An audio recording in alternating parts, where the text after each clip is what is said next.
بسم اللہ الرحمن الرحیم۔ آج ہم انشاءاللہ غسل سے متعلق کچھ احکام پڑھیں گے، چونکہ ہمارے ابھی طہارت کا ہی باب چل رہا ہے۔ غسل کب فرض ہوتا ہے اور غسل کا طریقہ کیا ہے؟ رسول اللہ صلی اللہ علیہ وسلم نے فرمایا ان اللہ لا یستحی من الحق، اللہ تعالی حق بات کو بیان کرنے سے حیا نہیں کرتے۔ تو غسل کے جو مسائل ہیں ان میں بھی بعض دفعہ کچھ ایسی باتیں آتی ہیں جو بظاہر حیا کے خلاف ہیں، لیکن علم کی ایک بات ہے، سیکھنے اور سکھانے میں حیا اگر کریں گے تو پھر ظاہر ہے ساری زندگی جاہل ہی رہے گا انسان۔ اور غسل کے مسائل سیکھنا اس لیے ضروری ہے کہ غسل جب فرض ہوتا ہے تو جب تک مکمل غسل نہ ہو آپ کی نماز ادا نہیں ہوتی۔ رسول اللہ صلی اللہ علیہ وسلم نے فرمایا الماء من الماء، حدیث ہے کہ غسل فرض ہوتا ہے خواہش نفس کے ساتھ جسم سے منی خارج ہونے سے۔ مرد پہ غسل کب فرض ہوگا؟ جب اس کے جسم سے شہوت کے ساتھ منی خارج ہو۔ منی بالکل سفید رنگ کی چیز ہے، ایک ہوتی ہے مزی۔ شہوت پیدا ہونے سے اگر کسی کے مرد یا عورت کے صرف رطوبت خارج ہونا شروع ہو گئی، اس سے غسل فرض نہیں ہوتا۔ جب تک مکمل شہوت پوری نہیں ہو جاتی اور مادہ منویہ خارج نہیں ہو جاتا، چاہے احتلام کی صورت میں ہو یا کسی بھی طرح سے ہو۔ مردوں کے ساتھ چونکہ یہ بہت زیادہ ہوتا ہے نائٹ فال کی صورت میں، مردوں پر غسل کی یہ صورت بہت زیادہ فرض ہوتی ہے۔ جیسے ہی بلوغت ہوتی ہے تو احتلام شروع ہو جاتا ہے، ہفتے میں 1 دفعہ 2 دفعہ 3 دفعہ، بعض نوجوانوں کو روزانہ بھی 2 دفعہ ہوتا ہے، جبکہ خواتین میں یہ والے غسل کی صورت بہت ہی کم ہوتی ہے کہ ان کو نائٹ فال ہو یا اس طرح سے غسل فرض ہو۔ ہزاروں میں کسی ایک عورت کے ساتھ ایسا ہوتا ہے۔ ایک صورت تو یہ ہے غسل فرض ہونے کی۔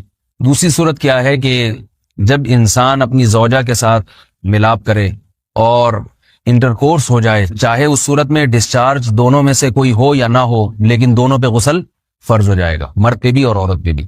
یہ تو مردوں کے غسل کے فرض ہونے کا ہے۔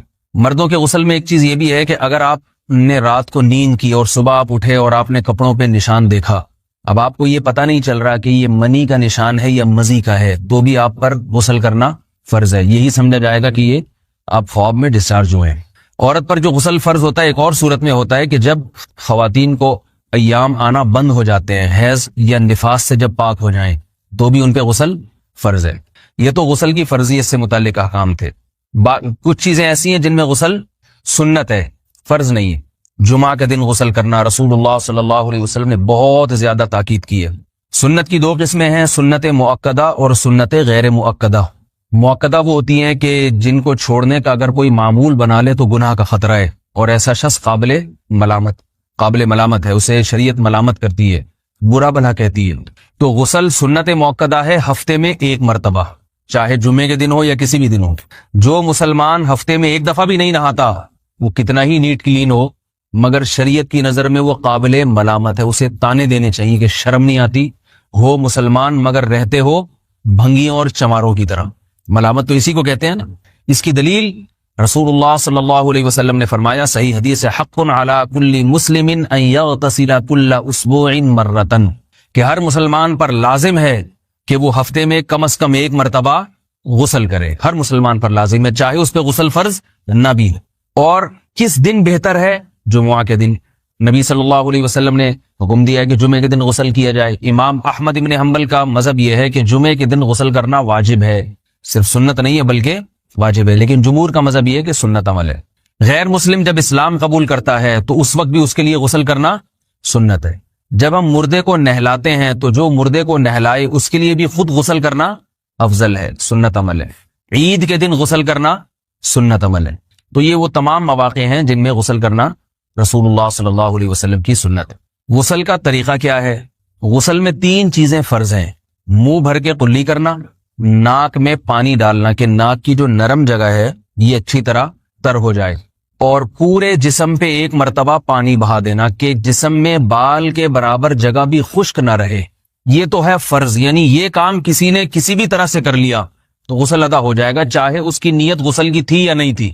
کوئی آدمی چلتا ہوا جا رہا ہے، پھسل کے تالاب میں گر گیا، پورے غوطے کھا کے باہر نکلا، قلی کر لے اور ناک میں پانی ڈال لے تو غسل اس کا ادا ہو جائے گا۔ البتہ چونکہ نیت نہیں تھی لہذا غسل کا ثواب نہیں ملے گا، ثواب نیت کے بغیر نہیں ملتا انسان۔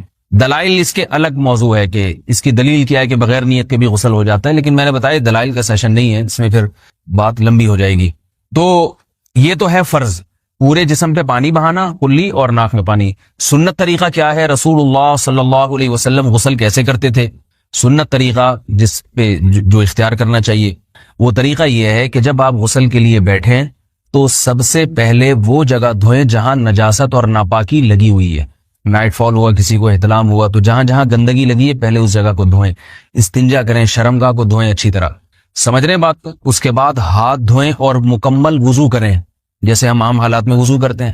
مکمل وضو کرنے کے بعد دائیں کندھے پہ پانی ڈالا, لیفٹ سائڈ پہ پانی ڈالا.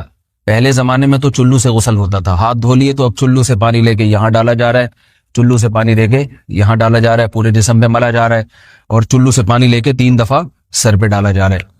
تو آج کل چلو الو تو ہے نہیں, شاور کے نیچے جا کے کھڑے ہو جاتے ہیں. تو اس میں یہ کہ شاور کھولے اس میں کھڑے ہو جائیں, سارے چلو اس میں خود بخود ہی ہو جائیں گے, پورے جسم پہ پانی بہ جائے گا. نبی صلی اللہ علیہ وسلم کے دور میں یہ جدید چیزیں نہیں تھیں, شیمپو اور صابن. تو آپ صلی اللہ علیہ وسلم بیری کے پتوں سے غسل کی ترغیب دیا کرتے تھے. بیری کے پتوں کو اگر پانی میں پکایا جائے تو پانی میں میل کچیل صاف کرنے کی صلاحیت بہت بڑھ جاتی ہے.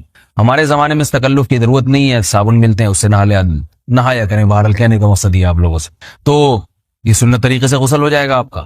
سمجھ رہے ہیں بات کو؟ سب سے پہلے استنجا کیا, اس کے بعد وضو کر لیا, اس کے بعد غسل کر لیا. اگر کسی نے غسل میں وضو نہیں کیا اور ویسے ہی پورے جسم پہ پانی بہا دیا تو بھی اس کا وضو خود بخود ہو جائے گا. اس غسل سے وہ نماز پڑھ سکتا ہے, کیونکہ بعض لوگ غسل کرنے کے بعد دوبارہ وضو کر رہے ہوتے ہیں. اس کی ضرورت نہیں ہے, کیونکہ جب غسل کرتے ہیں تو وضو والے اعضاء تو خود بخود اس میں دھل جاتے ہیں. یہ ہے غسل کا طریقہ.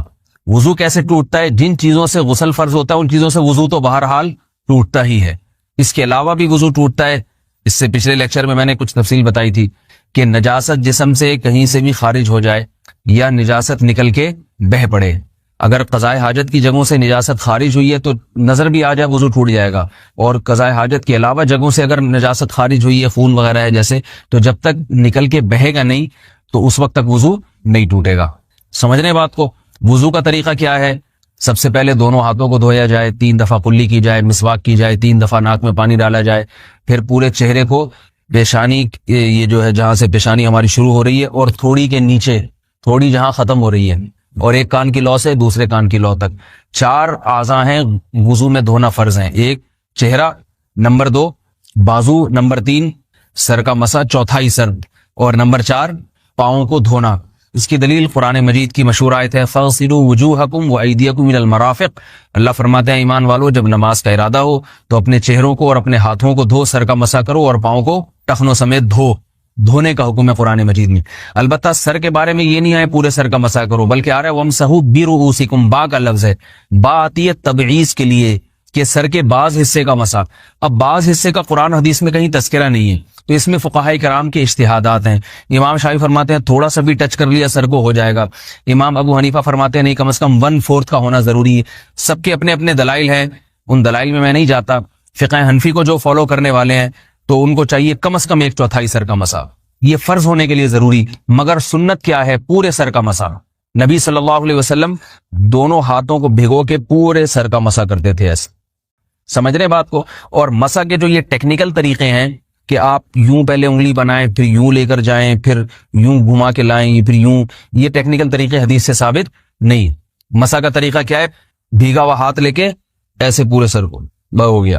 پھر حدیث میں یہ بھی ہے کہ یوں لے جاؤ اور یہ بھی ہے کہ 2 واپس بھی لے کر آؤ, دونوں طرح سے ثابت.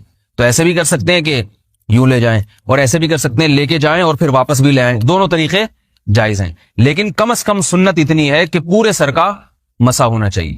بعض لوگوں کو شو مارنے کا شوق ہوتا ہے, اگر وہ واپس لائیں تو بال ان کے خراب ہو جاتے ہیں, کہتے ہیں یار یہ پھر مسئلہ خراب ہو جائے گا, تو پھر ایسے لوگ صرف یوں ہی لے جائیں کافی ہے. افضل تو یہ کہ یوں بھی لے جائیں, یوں بھی لے جائیں, دونوں طرح سے صحیح ہے. بہرحال دونوں حدیث سے ثابت ہیں. سمجھ رہے ہیں بات کو؟ اور یہاں ایک اہم مسئلہ بتا دوں, قرآن مجید نے پاؤں کو دھونے کا حکم دیا ہے, پاؤں پہ مسا کرنے کا حکم نہیں دیا. اور حدیث میں خفین پر مسا کرنے کا حکم ہے. تو قرآن اور حدیث کو فقہاء نے جمع کیا ہے, لہذا وہ موزے جن میں آسانی سے پاؤں دھوئے جا سکتے ہیں ان میں چاروں ائمہ کے نزدیک پاؤں پہ مسا کرنا جائز نہیں. سعودی عرب میں جو بعض سلفی حضرات اور یہاں ہمارے ہاں بھی اہل حدیث حضرات نے عام موضوع پر بھی جو مسا کی ایک روایت ڈال دی ہے, اسلاف میں, تابعین, تبع تابعین میں اور چاروں ائمہ کے مذاہب میں اس کا ثبوت نہیں ملتا. اگر اسلاف میں کوئی قائل بھی ہے تو ایک شاذ قول, اکا دکا قول ملتا ہے, ورنہ یہ ائمہ اربعہ کے مذہب کے خلاف ہے. اور جو احادیث جو نقل ہوتی ہیں صحیح سند کے ساتھ ان کے بھی خلاف اور قرآن کی آیت کے بھی خلاف ہے. اس لیے کسی نے عام ساکس پہ اگر مسا کر لیا، جو عام طور پہ آفس پہن کے جاتے ہیں لوگ، اس میں تو پاؤں، آپ اگر ساکس کو پانی کے نیچے رکھیں پورا پاؤں دھل جائے گا آرام سے. تو وہاں کیا ہو رہا ہے کہ قرآن مجید کے حکم کی مخالفت لازم آ رہی ہے، آپ پاؤں دھو نہیں رہے. تو اس لیے ہم یہ سمجھتے ہیں کہ اس صورت میں نماز ادا نہیں ہوگی. سعودی عرب میں بعض سلفی حضرات نماز پڑھاتے ہیں، وہ ایسے ہی کرتے ہیں کہ عام ساکس پہ مسا کر کے نماز پڑھا لیتے ہیں. تو فتویٰ اسی پر ہے کہ ان کی اگر کسی کو یقین ہے کہ اس نے عام ساکس پہ مسا کر کے نماز پڑھائی ہے تو اس کے پیچھے نماز ادا نہیں ہوگی، کیونکہ قرآن کے مطابق اس کا وضو ہوا ہی نہیں ہے. صدیوں تک کوئی بھی اس قول کا قائل نہیں رہا ہے کہ عام ساکس پہ بھی مسا ہو جاتا ہے. یہ ابن تیمیہ رحمہ اللہ تعالیٰ 7ویں صدی میں اس کے قائل تھے، اور تابعین میں اکا دکا قول ملتے ہیں اس کے، لیکن شاذ قول ہیں، مرجوح قول ہیں، جن پر امت نے فتویٰ نہیں دیا. اور اب سعودی عرب میں بعض سلفی حضرات اس کے قائل ہیں. ہمارے ہاں اہل حدیث حضرات بھی چونکہ اکثر سعودی عرب کے سلفی حضرات ہی کو فالو کرتے ہیں، تو انہوں نے بھی وہیں سے یہ فتویٰ لیا ہے.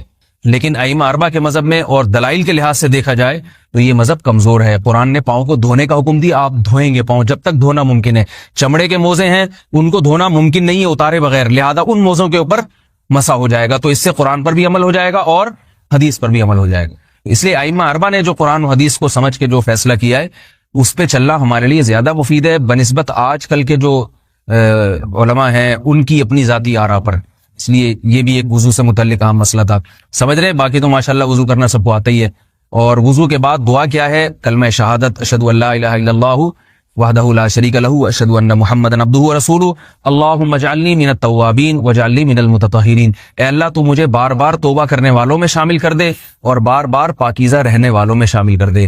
توبہ اس لیے کہ میں نے ظاہری طہارت تو حاصل کر لی، مجھے روحانی طہارت بھی عطا کر دے. اگر میں نے گناہ کی ہوں تو مجھے ان سے بھی توبہ کی توفیق عطا فرما لے، تاکہ اس لحاظ سے بھی میرا وضو ہو جائے، اس لحاظ سے بھی میں پاک ہو جاؤں. سبحانک اللہم و بحمدک، نشہد ان